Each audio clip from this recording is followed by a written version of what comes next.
Hallo Dino-Menschen, gestern Abend gab es einen Stream auf Survive the ARK, in der innerhalb von 1,5 Stunden Gareth Coker, das ist der Komponist der ARK-Musik, interviewt wurde. Und ich habe euch das Interview ein wenig zusammengeschnitten, so dass ihr sehr kompakt hören könnt, was er zu sagen hatte. Yeah, I mean, I think we're 75% done with the music for the show. I think it's okay to say that. And where I started on episode 1, where I honestly didn't really know what I was doing, and now I kind of do. The hardest thing is taking music that started in a game, and in a game we just have loops, and the music can just start and stop whenever we want it to. Adapting that material for an animated series where everything, the timing, I have to work with the timing that is given to me. So, for example, we've got some really popular pieces in the game, whether it's whether it's Broodmother or some of the other tracks from the island, which are really popular. And it's I cannot take them and put them exactly the same in the TV show, because the TV show doesn't allow me to do that, because everything's timed out in a very specific way. So honestly, the biggest challenge has been adapting the original ARK material and making it work for the TV show. At the beginning of ARK TV show, that was the hardest thing for me to do. Now I'm pretty comfortable with it, because I have more experience, and I think we're up to 5 hours now for music, and by the time we're done, it'll be close to 7. Gareth Coker. Well, I think the coolest thing about the TV show, if everyone who's watching has obviously played ARK, ARK has a ton of combat music, so much combat music. And while we do have that in the show, this was the best chance that I've had to really explore, like you guys said, the emotional side of ARK. And if I think you've publicized the cast list and the characters, right? There's a whole bunch of different characters. They all need themes. And these themes are not necessarily present in the game soundtrack. And there's a chance to really stretch them out and develop them in the TV show. But equally, it's also been very cool to cross-reference characters from the show, their themes from the game, and then put them in the show. Rockwell being my favorite example. We obviously Rockwell was very present in the Genesis 2 expansion. But Rockwell is also a character in the TV show. And so just being able to cross-reference things and stretch out themes and develop melodies in a way I haven't been able to before, and have the time to do it in the show. Normally with a game, I'm writing 2 or 3 minute long tracks. With some of these tracks are really long and drawn out, 4 to 5 minutes. And it gives me a chance to really stretch my legs musically, but also at the same time always matching the emotion that I want the viewer to feel when they're watching the show. If you've played the other games I've worked on, that's kind of my thing. Frankly, it should be every composer's thing. Composers should be not just using one theme. This show because there's so many different characters, it gives a lot of opportunities to combine different character themes and kind of have them play off each other, and that helps also develop the relationships in the show too.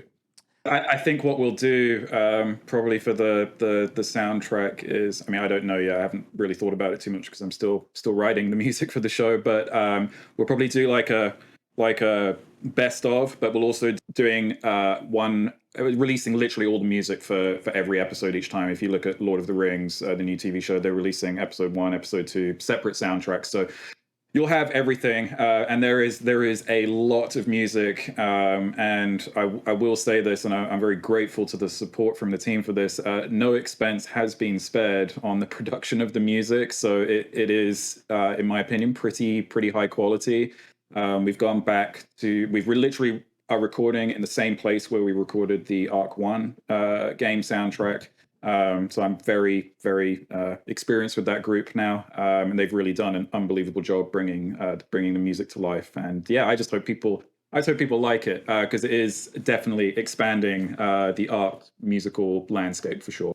I just love having story sequences to write for, like, and especially coming back to them after having done the TV show, and really being comfortable working with dialogue. We kind of started doing this really with especially the closing cutscenes of Genesis 2, which is like some really, like, that's some of my favorite stuff that we've ever done in the game, and we're just like kind of building on that with these story moments for ARK. But also, and I know they played it about 20 minutes ago,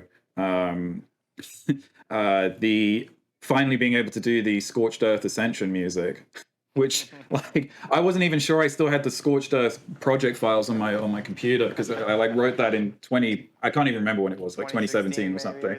But yeah, it was fun to revisit that. I think they asked this last time, but like it's still pretty easy. I think Journey's End, just because it's like it combines the emotional part of ARK, but it also plays the theme in a really epic way. And also in the game, I love like how it flows, right through from the final cutscenes, all through that final cinematic, and then into Journey's End. Like that stuff I live for, like how it's not just doing music for one scene, it's how music flows from one scene into the next. That's always the dream. Like when you're writing, it's not always possible to like make things transition so perfectly. But yeah, that whole like last 5-10 minutes, whatever it is yeah, it was really cool to do that last year. So yeah, Journey's End is the culmination of that. But these themes, it's not like we're saying goodbye to these themes. They, you never know when they might pop up in other parts of the ARK landscape. I mean, I think if you look at the that really long, the 4.5-minute trailer, that kind of literally sums up kind of the two aspects, because there's a sense of wonder like towards the end. But then the prior 3 minutes or whatever it is a pretty long and intense action scene. I'm flashing back to when we recorded that. We recorded that during the pandemic, which was a very unique challenge. Which thankfully now we don't have to record in the same way that we did during the pandemic. But yeah, it was kind of cool to get started on that. And yeah, you guys are keeping me busy between the animated show and ARK 2. I've done a couple of games where you have to figure out what music plays when in the open world. It's like the most important thing, and most games don't get it right. They play the wrong music at the wrong time because it's all driven by a system. But yeah, like what you're talking about, when you see something wondrous, some wondrous music should play. But if you hear it literally every time, it's the worst thing ever. So either you do it with variations, or you just do it the first time. Or we could even implement it where if you haven't heard it for a week, I bet there's a way of tracking that, because there's all kinds of telemetry you can build into game music systems. Like if you haven't logged in for a week, then it just kind of resets all of the musical parameters that decide when something plays. That you actually bring up a really good point, because I actually think for these big games we spend a lot of time in, and a couple of game developers are actually starting to do this now. If you're spending thousands of hours in a game, which we obviously hope most people are, you should be able to customize the experience however you want. Because I'm sure there are going to be, I know for sure that there are some people who play it. I don't want any music at all. I want the ultimate survival experience, and music will never ever play. And that's fine, because you can just turn the music off. But equally, there's some people who probably want more music. Like I know in the most recent Assassin's Creed game, they had a music slider, which actually it's not volume. It's like you have a music verbosity slider. And then a lot. I mean, I started on this. I mean, pretty much the first trailer for ARK came out in 2015, which was 3 months after Ori and the Blind Forest came out. So that was a pretty good 3 months for me. So and obviously they're two completely different games. But back then, like I like to say that I didn't really know what I was doing, even though it seems like it. Now I feel like comfortable. It's always interesting, like seeing how people react to, especially the main theme, because people obviously love the main theme because they've heard it for the longest amount of time. And I think one of the coolest things is just like going through all of the different expansion packs and hearing how the music has developed for ARK, starting from the island, Scorched Earth, Aberration, Extinction, and the two Genesis expansion packs. Then where it's gone even further into the TV series. And I remember one thing you said at the beginning of when we started doing the TV show. We're like, you're only really allowed to use the main ARK theme like once per episode because it's so easy to rely on it. It's so powerful. It'll be fun. It's one of those things. I call it the golden bullet, and I had the same thing when I did the second Ori game. I was determined not to rely on the first game's theme, but right at the end of the second game, and in the big kind of final cinematic sequence, I'm like, all right, we're going to have the biggest possible version that we've ever had of Ori's main theme, and it's by far the most popular track on Spotify. I kind of knew that it was always my intention to do that. But like also because we didn't use it that much, it meant when we did play it, it had the most emotional resonance possible.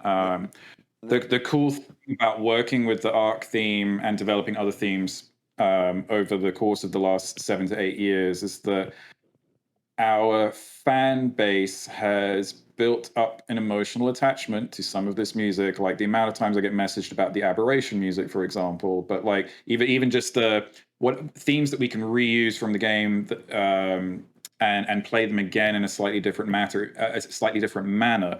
It means they'll have way more power when we reuse them rather than just like writing a whole bunch of new themes. And we talked about this on the show. Whenever we establish a new theme, it's like, okay, we've established it. How can we develop it so it has way more impact 2 or 3 or 4 episodes down the line? Well, I mean, we're going to reach 10 by the looks of things. So that's pretty exciting. I think for ARK 2, revisiting the starting to get back into the more primal and primitive nature of the ARK music, which is, we've kind of touched on it here and there, but especially with, Genesis 2, we went all out sci-fi. And now for ARK 2, we'll kind of be going in completely the opposite direction. I mean, there's probably going to be almost no synth sounds at all, or very minimal amount, at least compared to what we've done. And that's kind of why I love working on this, because like every new thing that we do is a new challenge for me. Like if I'd been doing music like The Island for 8 years, it would be a challenge creatively, but because each expansion has been themed completely differently, at least for me, like from my perspective, and now like going back into the primitive world for ARK 2, it's like it's going to feel very fresh for me, which is obviously what you want, and I think it's what the players want too.